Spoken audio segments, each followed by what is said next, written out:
This is Chronicle on WCVB Channel 5. Truro for every type.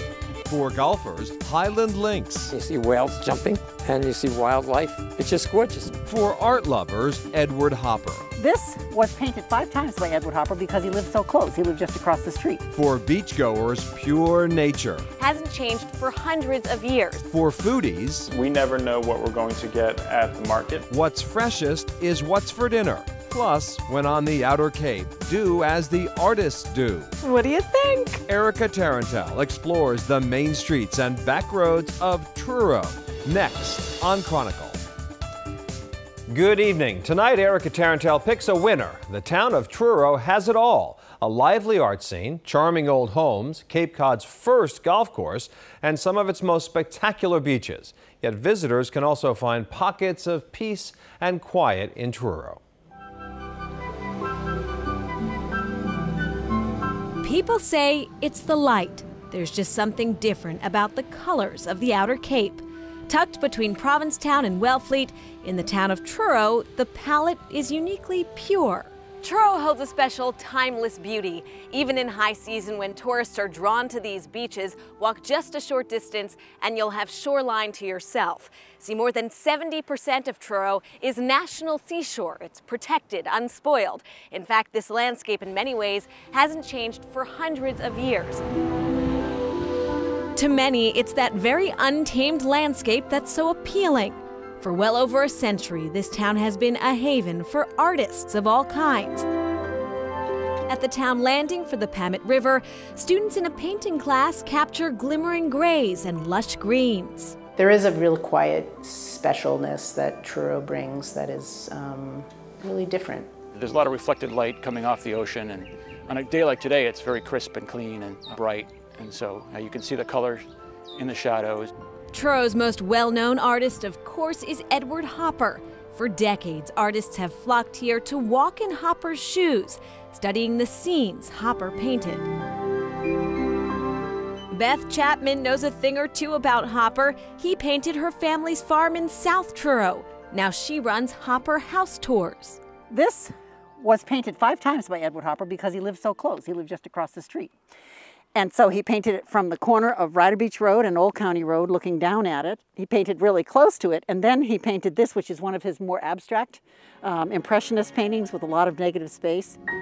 Chapman is full of stories told to her by her father and his friends. He was an introvert, and he didn't like to talk to people very long, and he got grumpy. There is one tale that says that he and Josephine showed up at every cocktail party and every dinner party, whether they were invited or not, because they didn't cook. And so they were interested in the food and would sit by the hors d'oeuvre table and chow down.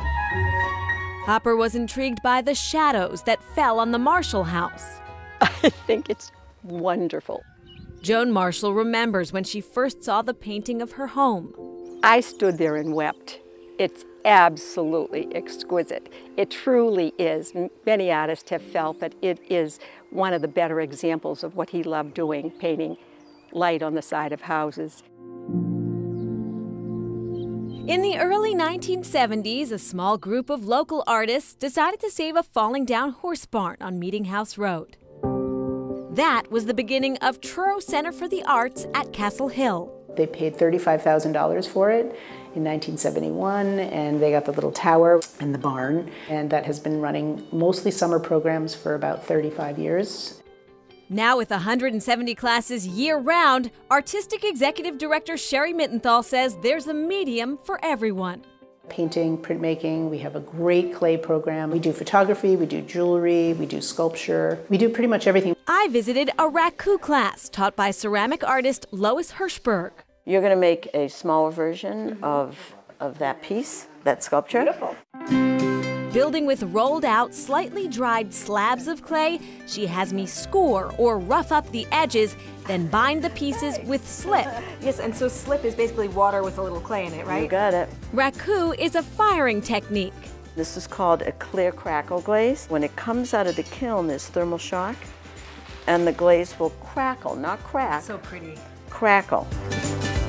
For $1,000 a week, students can stay at Edgewood Farm, a sprawling property once owned by a Castle Hill founder. On it are 3 historic buildings and studio space. This used to be a speakeasy. Yes, this was a speakeasy in the 1800s. Castle Hill also has plans for an artist residency program. And that's something that we could never do at our other location. So we're going to start small, probably with 6 to 8 artists. Back at the main campus, I was a little obsessed with smoothing my vase. I get very focused. I finally let it go. What do you think? And hand it over to Lois, who promises to glaze and fire our little collaboration. Can't wait to see it. Me too. Thanks for finishing her for me. You bet. Whether you're a beginner like me or an accomplished artist like this group, Truro Inspires, Susan Overstreet, John Murphy, and Andrea Petito are painting their versions of Edward Hopper's Marshall House. It's all about the artists, how they were influenced by Edward Hopper, how they create their own works, their own viewpoints, their own styles in the places that he painted. That's Helen Addison, owner of Addison Gallery in Orleans. In 2014, she began After Hopper, a show where local artists give their take on Hopper's most famous works. We have artist demonstrations, we have plein air days, which are great opportunities for the public to come and watch them paint. At Ryder Farm, artist Paul Schulenberg paints one of Hopper's favorite houses. He worked outdoors on location, but he also went home and worked in the studio, which gave his work a different kind of feel because it was very personal. He would eliminate certain parts that he didn't want to be in his painting, and he would maybe make up colors. So rather than rendering something super realistically, it became a little mystical, maybe his own interpretation of a scene. Between the emotions and the geometry and the abstract feeling, a lot of people feel that Edward Hopper was an influence for the abstract expressionists. Hopper always has a narrative to his work. Okay, there's a story behind what you see. And we've got a farm like this, with antique buildings. We've got the ocean nearby and boats and just a plethora of things to paint, ideas to be found everywhere. And this is a great story. When Beth Chapman visited the Museum of Fine Arts in Boston about 20 years ago, she discovered a book of Hopper's watercolors and saw his painting of her family farm for the very first time. That led to more research into Hopper's Truro work and eventually to Chapman's 2-hour Hopper tours, which are conducted by car. Well, his dream comes true thanks to her. All hail the chef's wife. Of course, she's a genius.